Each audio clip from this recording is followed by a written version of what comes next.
시편 18편 20절에서 28절 저와 번갈아 교독하고 마지막 절 함께 읽겠습니다. 여호와께서 내 의를 따라 상 주시며 내 손의 깨끗함을 따라 내게 갚으셨으니 이는 내가 여호와의 도를 지키고 악하게 내 하나님을 떠나지 아니하였으며 그의 모든 규례가 내 앞에 있고 내게서 그의 율례를 버리지 아니하였음이로다. 또한 나는 그의 앞에 완전하여 나의 죄악에서 스스로 자신을 지켰나니 그러므로 여호와께서 내 의를 따라 갚으시되 그의 목전에서 내 손이 깨끗한 만큼 내게 갚으셨도다.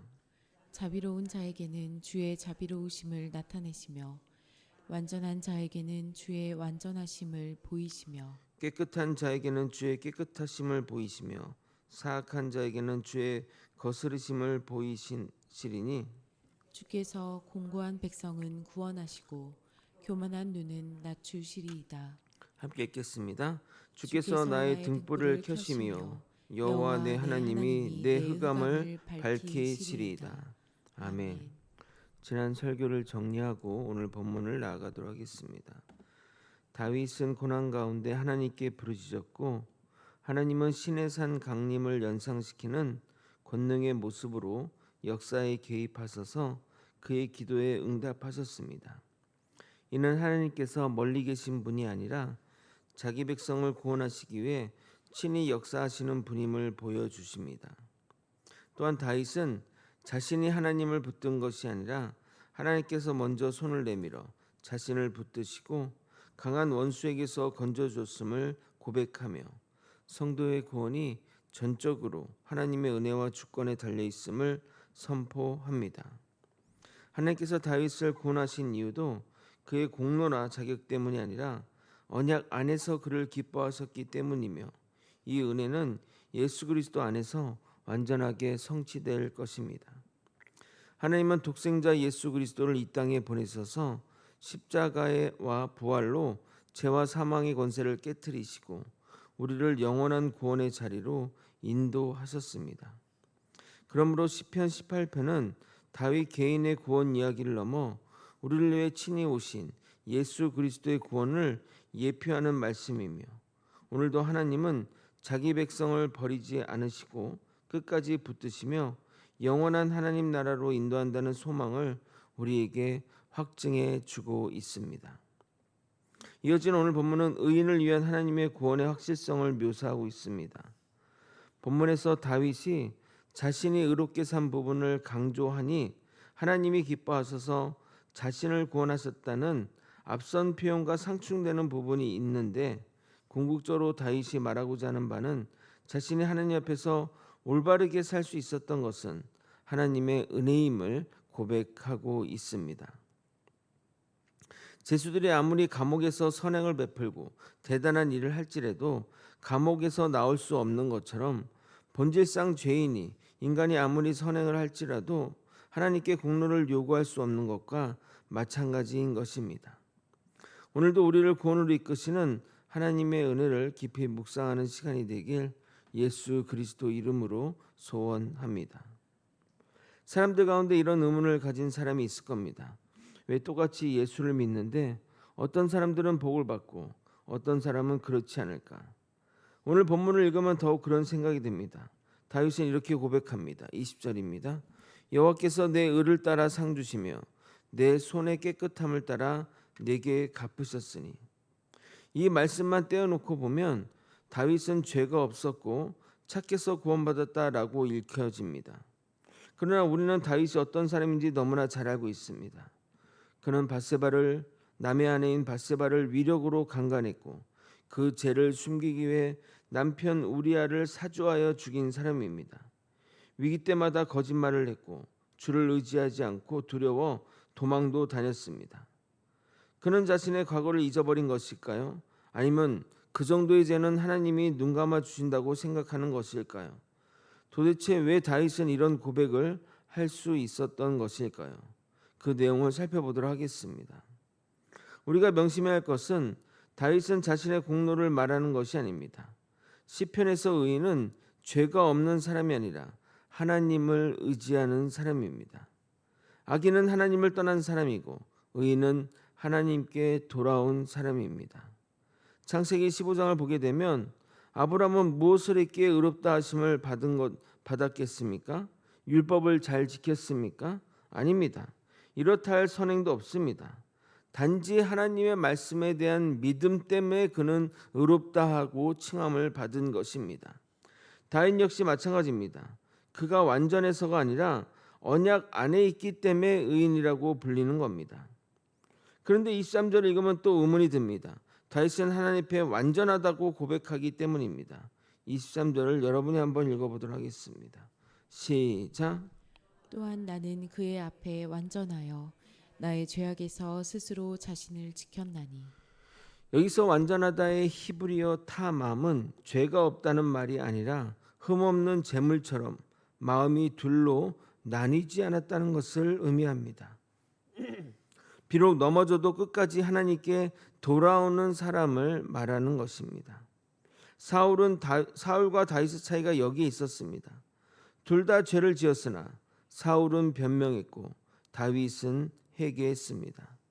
하나님은 죄 없는 사람을 찾으시는 것이 아니라 회개하는 사람을 찾으십니다. 우리 스스로는 전혀 완전해질 수 없습니다. 그러나 예수님 안에서 우리는 완전함을 이룰 수 있는 것입니다. 참으로 의로운 분은 오직 예수 그리스도뿐이시기에 우리가 그리스도의 의를 입고 하나님 앞에서 의롭다 하심을 받게 될 수 있는 것입니다. 먼저 이어서 25절을 읽겠습니다. 자비로운 자에게는 주의 자비로우심을 나타내시며 완전한 자에게는 주의 완전하심을 보이시며 26절도 같은 구조입니다. 깨끗한 자에게는 주의 깨끗하심을 보이시며 사악한 자에게는 주의 거스르심을 보이시리니. 이 말씀 또한 행위 구원을 말하는 것이 아닙니다. 하나님은 사람의 마음을 그대로 드러내신다는 뜻을 말하고 있는 것입니다. 그래서 하나님은 깨끗한 자, 사악한 자를 똑같이 대하나 각각 다르게 나타나는 것을 말하고 있는 겁니다. 예를 들어 보겠습니다. 햇빛이 밀랍 양초와 진흙에 빛을 비춥니다. 결과가 어떻게 될까요? 밀랍 양초는 녹아지고 진흙은 굳어집니다. 문제는 햇빛이 아니라 받는 대상에 따라 달라진다는 겁니다. 복음도 같습니다. 겸손한 사람은 은혜를 받습니다. 반면 교만한 사람은 복음을 거절합니다. 하나님은 억지로 사람을 바꾸지 않습니다. 교만한 사람은 교만한 대로 살아가게 두시고 겸손한 사람에게는 더 큰 은혜를 주시는 것입니다. 27절입니다. 주께서 공고한 백성을 구원하시고 교만한 눈을 낮추시리이다. 이 말씀은 성경 전체가 말하는 원리를 말하고 있습니다. 하나님은 항상 교만한 자를 대속하시고 겸손한 자에게 은혜를 베푸십니다. 교만은 하나님이 가장 싫어하는 죄악입니다. 예수님은 팔복에서 심령이 가난한 자가 복이 있다고 말씀하셨습니다. 왜 심령이 가난한 자가 복이 있는 것일까요? 은혜 받을 준비가 되어 있기 때문입니다. 우린 모두 주님 앞에 심령이 가난한 자가 되길 예수 그리스도 이름으로 소원합니다. 오늘 본문의 결론입니다. 28절 여러분이 한번 읽어보도록 하겠습니다. 시작. 주께서 나의 등불을 켜시며 여호와 내 하나님이 내 흑암을 밝히시리이다. 다윗은 정말 힘든 시기를 많이 보냈습니다. 사울에게 죽기까지 쫓겼고 죽음의 길을 수차례 넘겼으며 아들에게 배신을 당했습니다. 그러나 그는 말합니다. 하나님이 내 등불이라고 말입니다. 등불이 무엇입니까? 등불은 두 가지 역할을 합니다. 첫째는 길을 보여줍니다. 둘째는 두려움을 몰아내줍니다. 당시에는 밤에 등불 하나가 생명을 살렸습니다. 조그만 빛이 있어도 길을 찾을 수 있기 때문입니다. 우리도 그렇습니다. 미래는 보이지 않습니다. 심지어 내일도 모릅니다.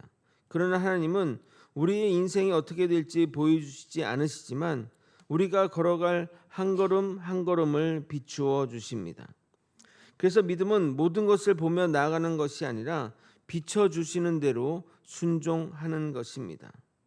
더 나아가 이 등불은 예수 그리스도를 가르칩니다. 예수 그리스도는 우리에게 이렇게 말씀하셨습니다. 요한복음 8장 12절 예수께서 또 말씀하여 이르시되 나는 세상의 빛이니 나를 따르는 자는 어둠에 다니지 않고 생명의 빛을 얻으리라. 예수님은 죄와 어둠 속에 있는 우리에게 참 빛으로 오신 분이십니다. 우리 스스로는 이 어둠에서 나올 수 없습니다. 그러나 그리스도께서 우리의 삶을 비추셨기에 우리는 생명의 길을 걷게 된 것입니다. 말씀을 정리하겠습니다. 오늘 본문은 결코 착하게 살아야 복받는다라고는 말씀이 아닙니다. 본문은 하나님의 은혜로 의롭다함을 받은 사람이 어떻게 살아가는지를 보여주고 있습니다. 의인은 넘어지지 않는 사람이 아니라 넘어져도 하나님께 돌아오는 사람입니다. 겸손한 사람은 하나님의 은혜를 경험하고 교만한 사람은 스스로 교만에 넘어지게 됩니다. 그리고 하나님은 자기 백성의 길을 끝까지 비춰주는 등불이 되어 주십니다. 그리고 이 모든 말씀은 결국 예수 그리스도 안에서 완성됩니다. 우리의 의는 우리의 행위가 아니라 그리스도의 의며 우리의 빛은 세상의 지혜가 아니라 예수 그리스도이십니다. 그러므로 우리는 자신의 의를 자랑하지 말고 날마다 그리스도의 은혜를 의지하며 겸손히 살아가야 합니다. 그때 하나님께서는 우리를 끝까지 붙드시고 어두운 세상 가운데에서도 빛의 길로 인도하실 겁니다.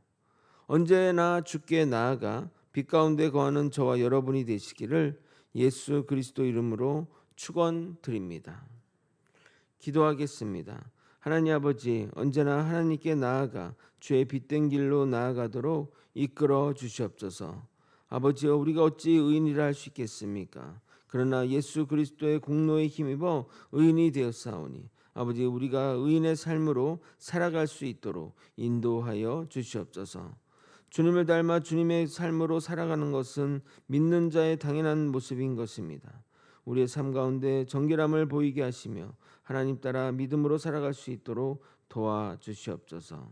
이 모든 것 우리 주 대신 예수 그리스도 이름으로 기도드리옵나이다.